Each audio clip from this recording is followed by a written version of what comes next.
Hi everybody, welcome to our Wednesday night study. And tonight we're going to look at 1 Timothy chapter 5. We're going to look at verses 3 through 16. And we're going to talk about the care of widows in the church. So apparently what was going on in the Ephesian church is that there were a lot of older women that needed care. And so Timothy is getting some instruction from Paul on how to do that. But the overarching backdrop to this text is that married women are to be cared for, protected, and provided for by her husband. But the question arises, what happens when the husband is no longer on the scene? How are these women to be cared for? You know, in the Old Testament, the scriptures are full of guidance regarding widows. In Psalm 68 and in Psalm 146, Exodus 22, Deuteronomy 27, they all reveal that widows have a special place in God's heart and are to be cared for and treated with great respect. The ideal in the Old Testament was that a widow was to remarry, but if that was delayed or if it was impossible, they were to stay in their father's home in Genesis 38 or in the home of their mother-in-law, for example, Ruth, in chapter 1 of Ruth. There was also something called a Levirate marriage, was also practiced. It's where the brother-in-law was to marry the widow if he was unmarried. And if he was married, the duty then devolved to the next of kin. We see that in the marriage of Ruth to Boaz, in Ruth 3 and Ruth 4. So that's how this was treated in the Old Testament. But in the New Testament times, life of a widow was hard. And they were generally very, very poor because women were not allowed to work outside the home.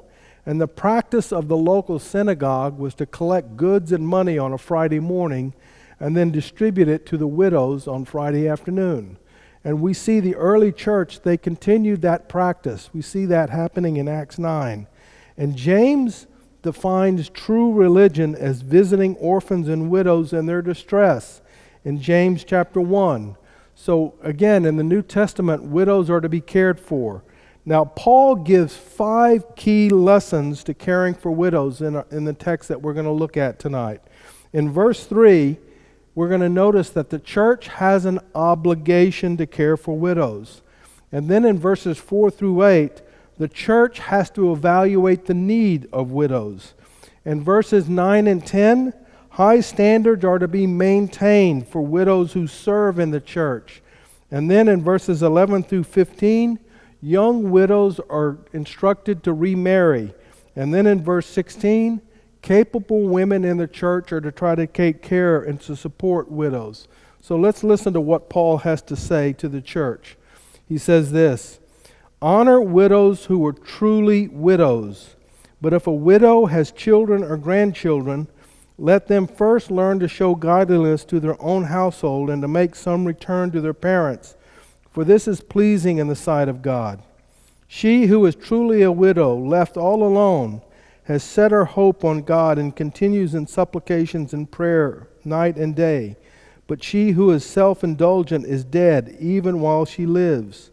Command these things as well, so that they may be without reproach. But if anyone does not provide for his relatives, especially from members of his household, he is denied the faith and is worse than an unbeliever. Let a widow be enrolled if she is not less than 60 years of age, having been the wife of one husband and having a reputation of good works. If she has brought up children, has shown hospitality, has washed the feet of saints, has cared for the afflicted, has devoted herself to every good work, but refused to enroll younger widows. For when their passions draw them away from Christ, they desire to marry and so incur condemnation for having abandoned their former faith. Besides that, they learn to be idlers, going about from house to house, and not only idlers, but also gossips and busybodies, saying what they should not. So I would have younger widows marry, bear children, manage your households, and give the adversary no occasion for slander. For some have already strayed after Satan. If any believing woman has relatives who are widows, let her care for them, Let the church not be burdened, so that they may care for those who are truly widows. Amen. Now look at verse 3, and notice that the church has an obligation to care for widows. Now the word widow, it describes a woman whose husband is dead, but the word has a meaning that's broader than that. It means bereft, or robbed, or having suffered a loss, or left alone. So the word's meaning was much, much broader than just the death of a husband. It could mean a woman who lost a husband due to divorce, desertion, death, imprisonment, or a woman who was sent away by her husband because he was a polygamist. The word honor here means to show respect or care, to support, or to treat graciously. Now, during Jesus' day, the Pharisees had built up a whole extra set of laws regarding honoring your parents. And one of those laws was that a child didn't have to provide for the financial support of their parents if they gave money to the synagogue. And Jesus, in Matthew 15, verses 1 through 6, he condemns this practice. He says that they should take care of their family, of their mother and father. But this care was to be only extended to women who were truly widows and needed the care. And in verses 4 through 8, the church was to evaluate the need of widows. It implies that the church was not to support all widows indiscriminately, and they are to be evaluated for assistance as part of that process. Widows with children or grandchildren are to receive support from their family. The primary support for a widow comes from her family first. This is their primary responsibility. And verse 8 stresses that point. Failure to provide for those who are in your family, either in a narrow sense or in a broad sense, caused a person to deny their faith and the calling to express love.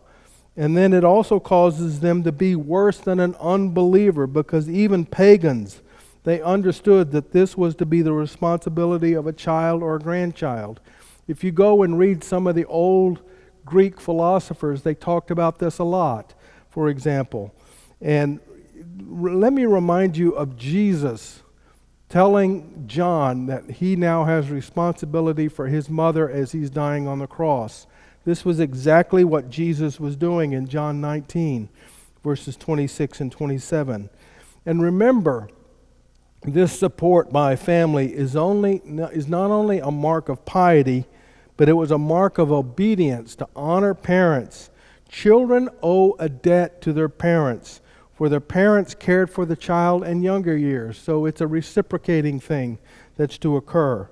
Now, I want you to notice 3 criteria given to determine a qualifying widow. First, notice that the church supports only a widow who has been left all alone, implying that those women without family to care for them.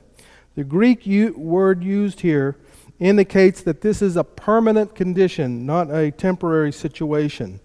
The second issue is that requirement is that the widow is a believer, a woman who fixed her hope on God. Again, the Greek here indicates that this is a permanent condition in her life. She is genuine in her faith, in other words.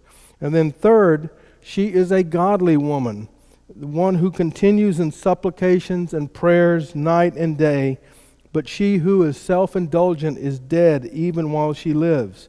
So it's not only a woman who's a believer, but a woman who is living out her faith is to be the woman that is to be cared for. A woman who lives a careless life of ease was disqualified.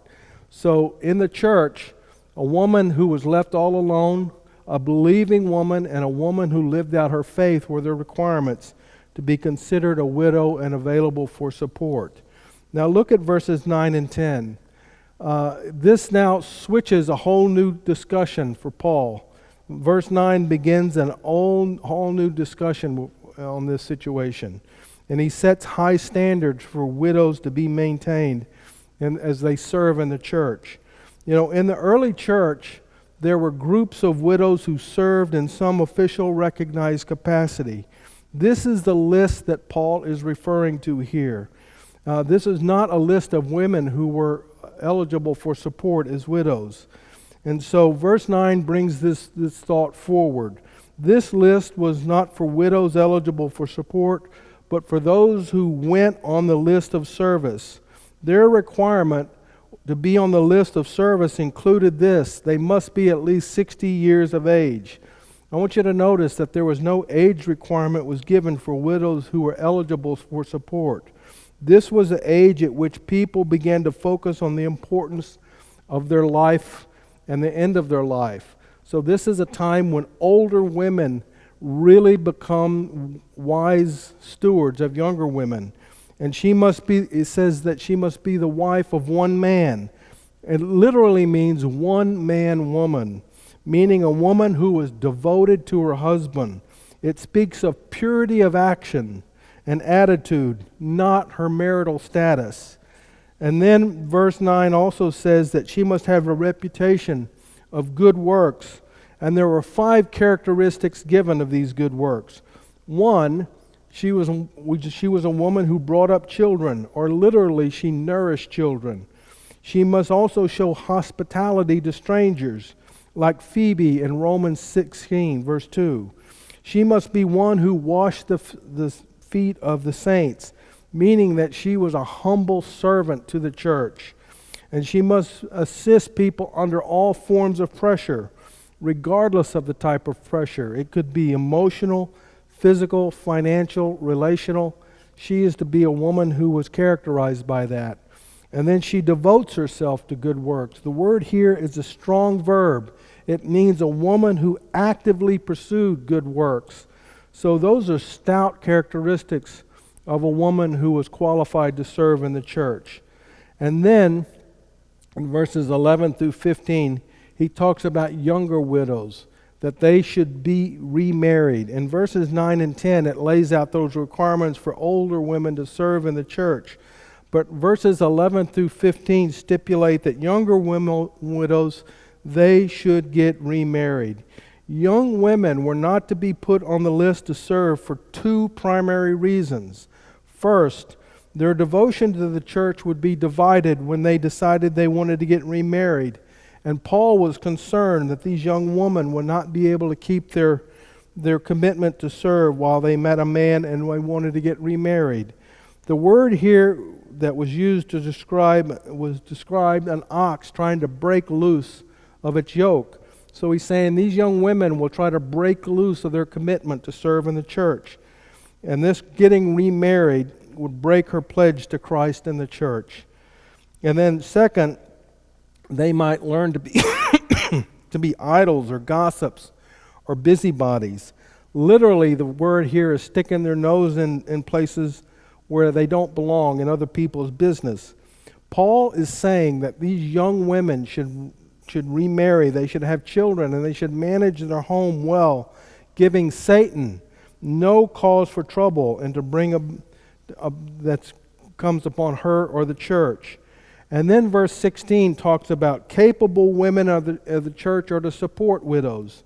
Paul now closes verse 16 by generally restating verses 4 and 8 in another way.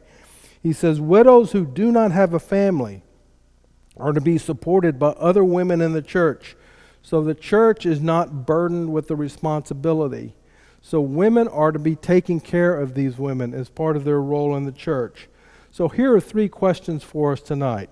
First, how does this section of Scripture help meet true needs and then limit the cost on the church so that it can address other critical needs?